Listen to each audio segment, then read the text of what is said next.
Hi, I'm Brandon. And I'm Jodilee. And welcome back to By Faith. We're on lesson 6. We're on lesson 6, Wednesday.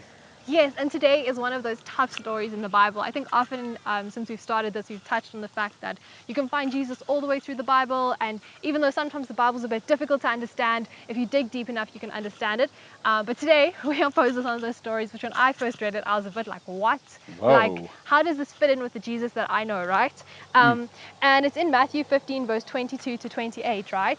So we're going to read just that part of it, because I think it is quite important for you guys to to know that we're actually reading this straight out of the Bible. And basically, to give you a bit of context, right, back in biblical times, there was the Jews and then there was everyone else, right? And Jesus, or God, had chosen Abraham, okay, and out of him had come all the Jews and the Israelites, and they were kind of seen as God's chosen people, which was meant to be something for them to go and use as like God was going to kind of use them to show what a godly life can be like, so they could go teach everyone else, right? Amen. But what did they do? They were like, God chose us, we're special, okay? Yeah. And so they started looking at everyone else as less than themselves, okay? So basically Gentiles, this woman's called the Canaanite woman, anybody who wasn't a Gentile was bad, okay? Now I don't know if that sounds familiar to me. To me it sounds like discrimination, prejudice, racism, right? Second thing, back in those days is it's quite like olden days. There's patriarchy, I think that's the right word. I don't know. Basically, women were seen as less than. Okay, so just think of that when you're reading through the story, and then we'll talk about it afterwards. And then also maybe just consider, did that actually go away? You know? Or is that still happening in the church? And if it is, should it continue? Right? Yeah. And what can you do to stop that, you know? Some tough questions for you. Okay, let's read 22 the story. to? 28. 22 to 28. A Canaanite woman from that vicinity came to him, crying out, "Lord, Son of David, have mercy on me. My daughter is demon-possessed and suffering terribly."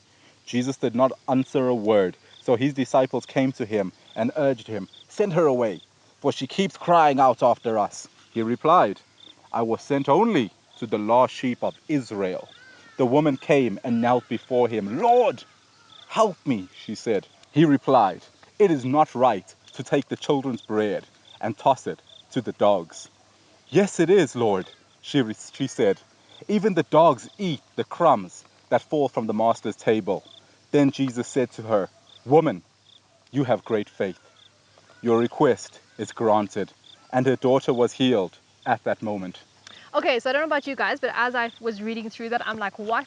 Is Jesus racist? Is he sexist? Okay, does he agree with all these things which most Christians think are wrong, right? And then you have to go do a little bit more digging, right? So remember I told you the perception of the Jews at that time. Everyone within the disciples, they were all Jewish, right? So that was their perception. That's why when Jesus took a bit long to respond, what did they say? They said, "Tell her to go away." If you chase read, her away. yeah, if you read the other stories of people when they come to heal, they're like, "Oh, Jesus, heal, heal, heal." But she was a Canaanite and she was a woman, so we can't heal her, right?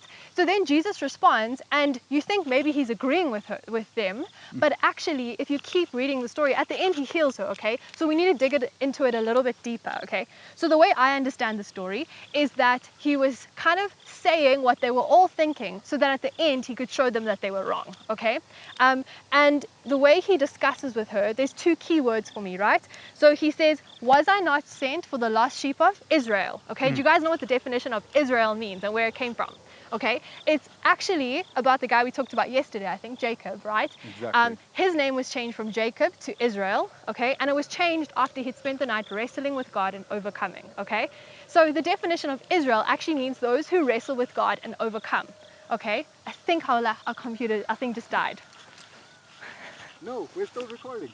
Were we recording before? Yes, we were. We're on 8 minutes. Keep talking. Okay, that's so weird. Why did it go dark? I don't know, but just keep rolling with it. Okay. Keep rolling with it. Okay, so we thought our battery died, but it didn't. But basically, I was talking about the definition of Israel, right? And it means those who wrestle with God and overcome. So God was saying to her, "Did I not come for those who wrestle with God and overcome?" Right? That could include her, okay? That could include all of us, even though we're not Jewish, right? And the second thing he says, "Was I not, I can't give the bread for the children to the dogs," okay? But when you use the word dogs, if you go read into it, it actually means like little puppies that were included in the house, not like stray dogs on the streets, okay? So the way I understand that is he was opening up, like he could kind of see what was in her mind because he was God, and he was saying, like, let's have this discussion so that I can teach all these other disciples of mine what I actually believe about women and people from different races. Oh, I love them, okay? So what he was saying to her, he was like, yes, you're a little puppy, okay? Now, children, they're born, right? You just have them, okay? But you choose which puppy you want to bring and become part of your house, okay? So to me, what he's actually saying to her, using the words of those days, in those days, Jews would call pagans dogs, okay? He was using the words that society would understand, but he was showing that he didn't agree with what those words meant. He was saying, like, you are someone that I came for, okay? You are an Israelite because you wrestle with me and overcome. You're having this argument with me or this discussion with me and you're overcoming, right? And secondly, you are the person that I have chosen to adopt and bring into my house.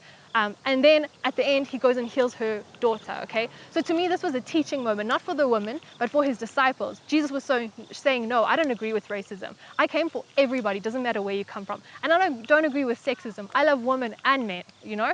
And so to me, that's just powerful. God is not racist. He's not sexist. He doesn't agree with discrimination. That's what I got from today's lesson. Awesome.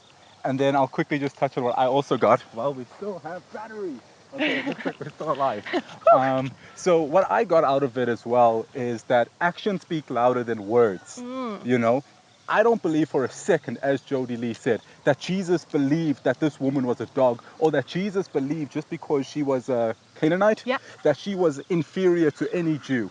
Okay, I think Jesus sees us all the same: black, white, Indian, Asian, male, female. And just to interrupt, that goes with John 3 verse 16. It's not just something we think, right? It's what the Bible says. For God to love the world. Yes, that he gave his son, that all, okay? Not just the Jews. Okay. Exactly. And we see it throughout the Bible that God died for everyone. He loves every man and he makes no discrimination. Even the thief on the cross, that guy's a thief, he's a bad guy. But Jesus was like, yeah, I like you. And then again, when Jesus is sitting and Mary is at his feet, and the other women are like, hey, Mary, your place is in the kitchen. Come over here, girl. What does Jesus say? No, Mary's place is right here. Mary's place is not in the kitchen. Yeah. So Jesus is definitely not sexist or racist. I don't believe it for a second. No. But I think actions speak louder than words. And I think that's what I get out of this message. That regardless of what Jesus said, regardless of how you wish to interpret it, this woman came to Jesus. She felt inferior to her. Everyone with Jesus felt that she was inferior. That's what they believed. They looked at her and they were like, oh, Canaanite woman, ew, get her out of here. You know, Lord, should we get her away from you? They all felt that way. But Jesus' actions, what did he do? He still healed the daughter. Yeah. And then even then, the Bible tells us that the least of us, even if there was just one of us that sinned, Jesus would have died for us, you know? So then Jesus, not only did he heal his daughter, the woman's daughter, he still went to Calvary and died for that woman's daughter and died for that woman. So Jesus Christ loves that woman immensely. And I think that's what I get out of it, because so many times as Christians, we're always like, oh, brother, I'm praying for you, brother. But then when brother comes to us and asks us for a favor, we can't help, you know? And as Christians, how often are we all talk, no action? You know, we're more than willing to say all the best things. We're praying for everyone. We'll do anything for anyone. But then our works don't actually follow through. And over here, we see Jesus. He's playing along. He's like, these guys think you're a dog. But to me, you're my child. And I'm going to die for you. And I'm going to heal your daughter. But I'm going to test your faith first. I think that's what it was more of. A test of faith to see whether she really believed that he was the Son of God. And that is what separates the children of Israel. You touched on it. It's absolutely beautiful. I agree with it. The people that wrestle with God, the people that have faith in God, those are the people he died for. Because at the end of it, who are the ones that put him on the cross? It wasn't the Canaanites. It was the Jews. You know? Who physically put him on the cross. Exactly. We all actually put him on the cross because of our sin. Exactly. And Jesus' whole teaching of the disciples was to take this message to the world, to take it to the Canaanites, to take it to everyone. This message of salvation. If Jesus didn't die for the Canaanites and die for the world, why would he have a message of salvation for them? It makes zero sense. So anyways, I think this message is amazing. It teaches us that we should be doers of the word and not just speakers of the word, that actions mean more than words. Yes, and so I think it just shows that sometimes the hardest story is actually the most rewarding. We've obviously just had to touch it quite quickly because we're trying to keep these videos like to the point and quick, but I think it's something we can definitely dig into more. We don't take our faith just from one story. We look at the whole thing. We try to touch on a few of them, but we don't expect you to just believe us from this video, but we hope it gets you thinking. But yeah, Jesus was not racist. He's not sexist. He died for all of us. He loves all of us. And yeah, he acted out his life and what he wanted to teach us. So yeah, any last thoughts? Oh, let's close and pray. Yeah, battery's just getting low and it's getting dark. But we are looking good. I think we can close in Okay, prayer. quick pray. Okay, Close your you eyes. can pray. Dear Jesus, thank you so much that you are not racist, you are not sexist, that you love us, all of us, no matter where we come from, who we are. You don't care. You love all of us, and you came to die for all of us. Help us to remember that, and help us to remember that when we apply that, when we interact with others. Help us to apply your principles. Amen. Amen. Bye. Bye. Oh, we're too high. Bye. Bye.